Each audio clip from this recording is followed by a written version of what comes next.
ओम शांती। आज मुरली आहे 8/7/2025। बाबा म्हणतात, माझ्या गोड मुलांनो, तुमचं हे जीवन खूप खूप अनमोल आहे, कारण तुम्ही बाबांच्या श्रीमता अनुसार विश्वाची सेवा करता, नरकाला स्वर्ग बनवता। प्रश्न आहे, बाबा म्हणतात, खुशी गायब होण्याचे कारण काय आहे आणि त्याचं निवारण कसं करू शकता? उत्तर आहे, खुशी गायब तेव्हा होते जेव्हा देहाभिमान येतो। ज्यावेळेस मनामध्ये काही ना काही शंका पैदा होतात, तेव्हा खुशी गायब होऊन जाते। यासाठी बाबा सर्व मुलांना राय देत असतात, जेव्हा पण तुमच्या मनामध्ये एखादी शंका उत्पन्न झाली, तेव्हा तुम्ही तुरंत बाबांना विचारा।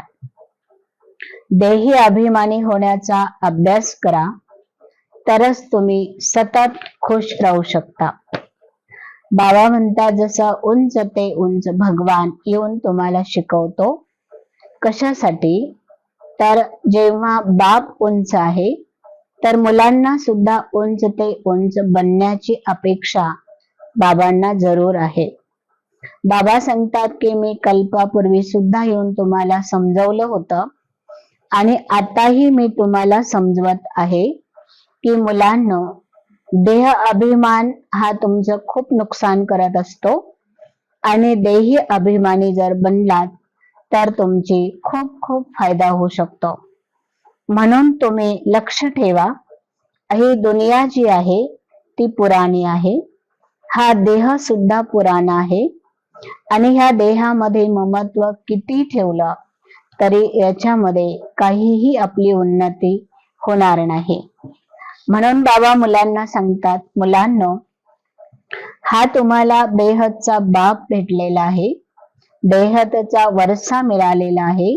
ह्या बेहदच्या खुशीमध्ये तुम्ही राहायला पाहिजे। बाबा म्हणतात की मुलांनो, स्थूल आणि सूक्ष्म सेवा करण्यासाठी बाबांनी आपल्याला वेगवेगळे डायरेक्शन आणि आज्ञा दिलेली आहे। याचा तुम्ही अनुभव करा आणि इतरांना सुद्धा अनुभव करवत राहा। तुमची चाल चलन, खान पान, रहन सहन ही खूप रॉयल आणि सिंपल असली पाहिजे। अमरलोक मध्ये तुम्हाला जायचं आहे, तिथं श्रेष्ठ पद प्राप्त करायचं आहे।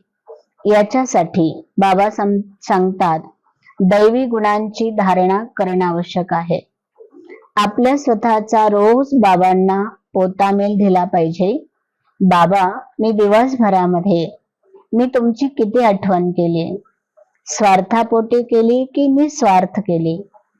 अविनाशी ज्ञान रत्नाची कमाई आज मी दिवसभरात किती केली, किंवा मी किती घाटा केला? बाबा म्हणतात की कारण तुम्ही कान पकडायला पाहिजे आणि बाबांना हा रोज पोतामेल दिला पाहिजे। बाबा म्हणतात की प्युअर बना आणि इतरांनाही बनवा। बाबा वरदानामध्ये आज सांगतात, सेवा करत असताना याद मध्ये किती राहिलो याची तुम्ही रेस करा, तरच तुम्ही सदा बाबांच्या प्रेमामध्ये लवलीन राहू शकता। याद मध्ये राहणं, परंतु बाबांच्या आठवणीमधून ज्या प्राप्ती होतात त्या प्राप्तीची अनुभूती करणं म्हणजे उंच जाणं किंवा आपल्या पुरुषार्थामध्ये गती आणणं आहे। यासाठी बाबा विशेष अटेन्शन देतात की जे मुलं अनुभवाच्या सागरामध्ये लीन होतात, म्हणजेच ती आत्मा त्या सागराच्या अनुभूतीची अनुभूती करते, ती आत्मा पवित्रता शांतीच्या वातावरणामध्ये ती अनुभव करते। बाबा सांगतात की श्रेष्ठ योगी आणि लगन में मगन राहणारी आत्मा मला हवी आहे। नॉलेज म्हणजे ज्ञानाचा प्रभाव तर जरूर आहे, परंतु आता काळाची गरज आहे योग सिद्धी स्वरूप बनणं याचा प्रभाव तुमचा इतरांवर पडला पाहिजे. सेवा करत असताना यादच्या अनुभवामध्ये तुम्ही असे डुबून जा. बाबा सांगतात की यादच्या यात्रेमध्ये तुम्ही रेस करा. आता कधीही आपसामध्ये तुम्ही रेस करू नका.